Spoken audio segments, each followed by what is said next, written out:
on the Liverpool thing. You're a manager with a 100% record against Jurgen Klopp at the moment. How much do you relish the challenge of working out a way to beat a Liverpool team, which so many other clubs have found difficult? Well, first of all, you need a really individual performance by all of them.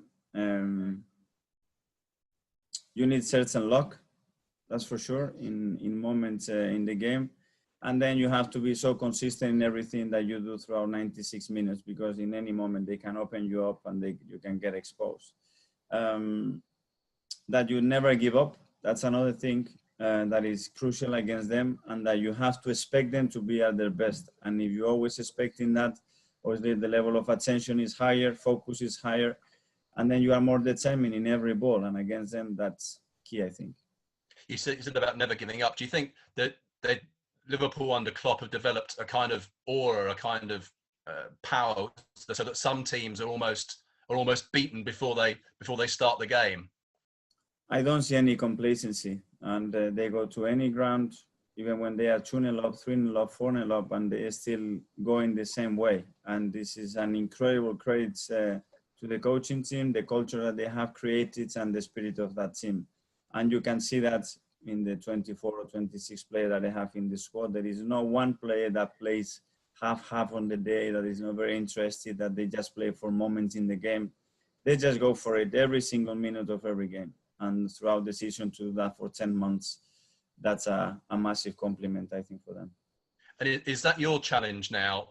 Obviously, you've won 2 trophies. You've had the string of results in the FA Cup, and you've beaten big teams like Liverpool, like Chelsea, and so on. But is your challenge now to string together, 38 games of that kind of level of play?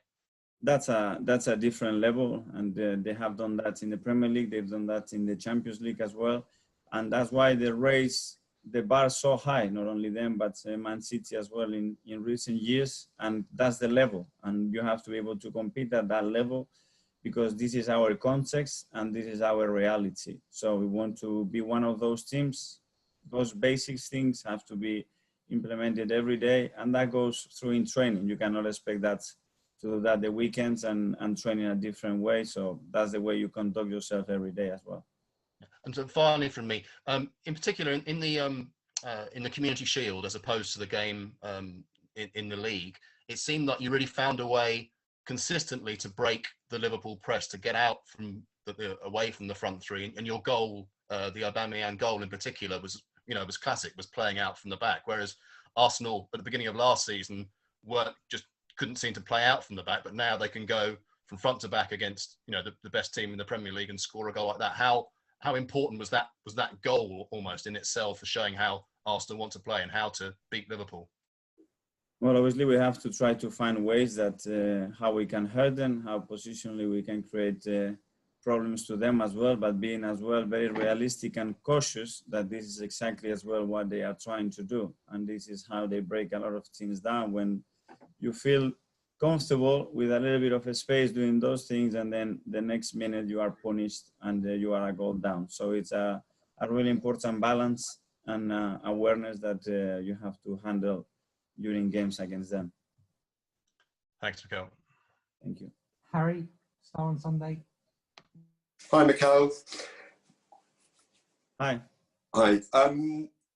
Just with regard, the gap last season was 43 points, I think, in the league, which was obviously a huge amount between yourselves and Liverpool. You've strengthened this summer, but Liverpool have done obviously recently. Is that gap? I mean, it was obviously too large last season, but can you close it significantly to be competing? 43 points is a lot, isn't it? Well, I don't know in football history if someone has closed a gap of 43 points, if they maintain the same level in just a few months. Obviously, what you are expecting to do is you to be much better and much more consistent, and then a little bit they can drop the level a little bit, and then that gap is not that big. But we can control what we can control, which is our performances and our level of consistency. And obviously we will do our best to try to be much better than last year there, and whatever they do, it's up to them. Okay. And on the subject of COVID, which has obviously become, you know, very sort of been intensified this week with the new lockdown measures being reintroduced. Last time the Premier League stopped when yourself obviously tested positive. And this week we've had David Moyes testing positive, but football carried on. And does that show how far the Premier League and football's come in that time? That and how important is it that football does carry on in this difficult period again? Absolutely. Obviously, we have much more information right now than we had many months ago when that happened. As well, the bubbles that the Premier League, the clubs and the government have been able to create to try to maintain everybody as safe as possible, I think is working really, really well. But we all know that the issue is still there, that it's not going away, and we have to keep the same approach, be always very careful, very conservative, and try someone to maintain this business alive, because it's really important in many, many aspects. And we are lucky in our profession that we found a way, and not many professions can say that. So let's respect that and try to keep going in the best possible way.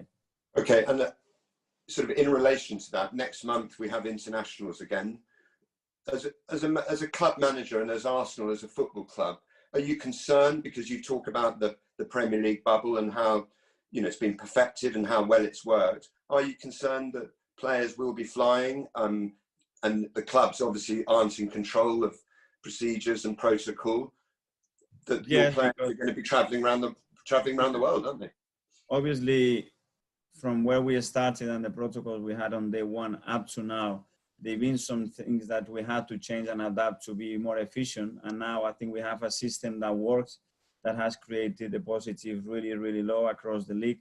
Obviously, when everybody starts to fly away to very different countries, I think at the moment it's a little bit of an experience, and we don't know what the outcome is. We want to believe that they want to follow a lot of things that are implemented and are working well. So fingers crossed that we don't get any bad news from there. Okay, and with regards to yourself, and your last question from me, I mean, how do we hear that COVID sometimes can have the after effects of it, can go on a long time? You had it. I mean, how do you feel? You obviously look fine and healthy and feel good, yeah? Yes, I am really good. Obviously, I had some rough days when I had it, but I was really lucky. I was treated straight away, and I am completely fine. And I think I don't have any second effects or anything, but I'm still as aware, because I think you can still pick it up, and you have to be cautious about that. Okay, thank you very much for your time.